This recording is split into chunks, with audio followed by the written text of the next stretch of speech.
नमस्कार दोस्तों, मैं आपके साथ हूं संगीता यादव। केंद्रीय गृह मंत्री अमित शाह और कांग्रेस नेता राहुल गांधी छत्तीसगढ़ में आमने सामने हैं। आपको बता दें, विपक्षी गठबंधन इंडिया की मुंबई बैठक के बाद ये पहला मौका है जब दोनों नेताओं ने एक ही दिन चुनावी राज्य छत्तीसगढ़ में रैली की। अमित शाह का पिछले 70 दिनों में छत्तीसगढ़ का ये चौथा दौरा था। बीजेपी के कई नेता साफ कर चुके हैं कि राज्य का विधानसभा चुनाव प्रधानमंत्री नरेंद्र मोदी के चेहरे पर लड़ा जाएगा, जबकि कांग्रेस पूर्व अध्यक्ष राहुल गांधी इस साल फरवरी में पार्टी अधिवेशन के बाद पहली बार राज्य का दौरा कर रहे थे। यानी राहुल गांधी की कांग्रेस का मुकाबला बीजेपी के स्थानीय नेतृत्व से ज्यादा मोदी शाह की जोड़ी से है। अमित शाह ने शनिवार को छत्तीसगढ़ की भूपेश बघेल सरकार के खिलाफ आरोप पत्र जारी किया।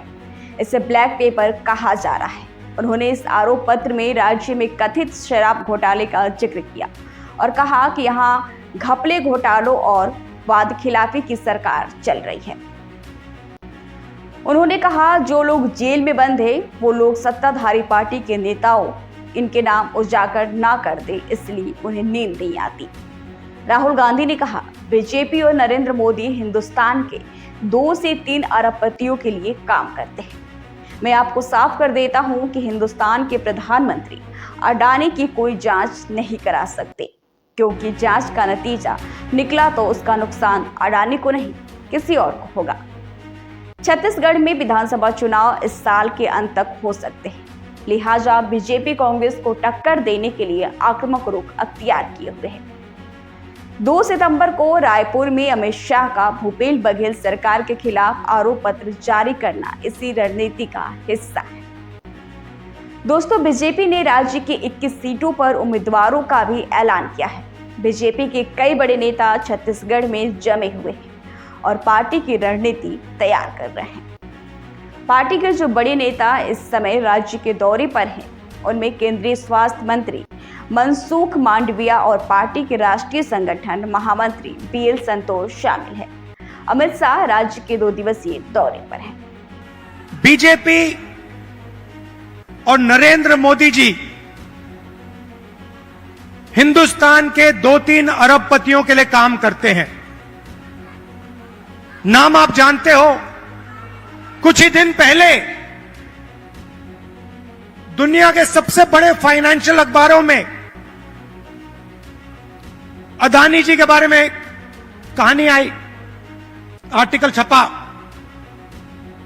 दुनिया के सबसे बड़े फाइनेंशियल न्यूज़पेपर में लिखा था, अदानी जी जो नरेंद्र मोदी जी के करीब हैं, उन्होंने हिंदुस्तान से हजारों करोड़ रुपया बाहर देशों में भेजा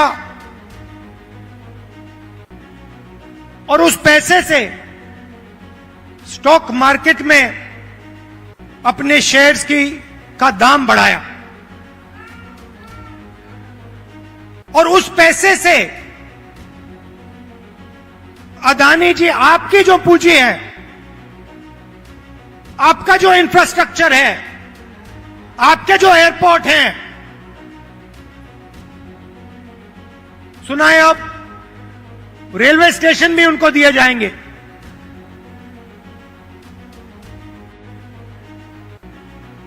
पूरा का पूरा एक व्यक्ति के हवाले किया जा रहा है।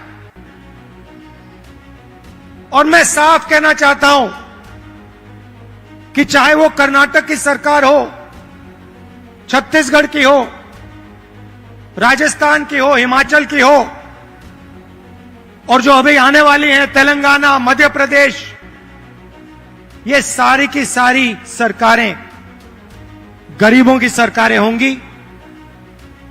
अदानी की सरकारें नहीं होंगी। और प्रधानमंत्री को साफ कहना चाहिए, देश को बताना चाहिए और छत्तीसगढ़ के युवाओं को बताना चाहिए कि वो अदानी जी पर इंक्वायरी क्यों नहीं करवा रहे हैं। ऐसी क्या बात है कि नरेंद्र मोदी जी अदानी जी पर इंक्वायरी नहीं करा सकते हैं। 2-3 सवाल हैं भाई और बहनों, युवाओं।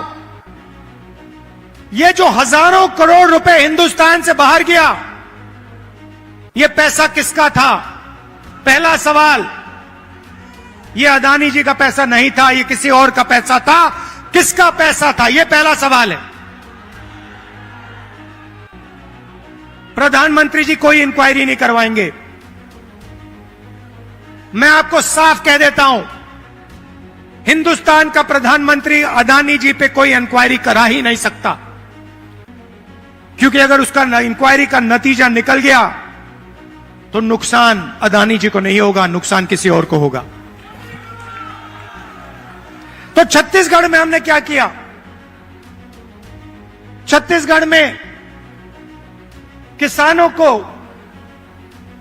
धान के लिए सही दाम दिया, और आज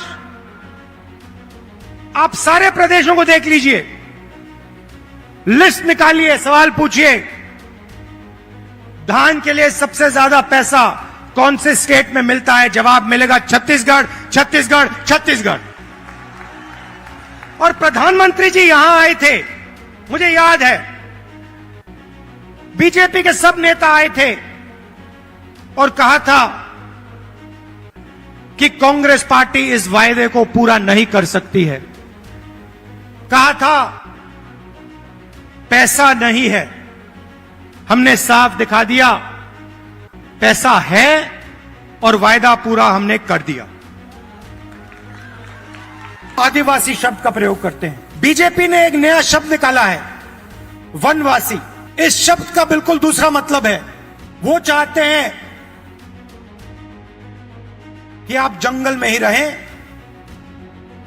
आप जंगल के बाहर ना आए।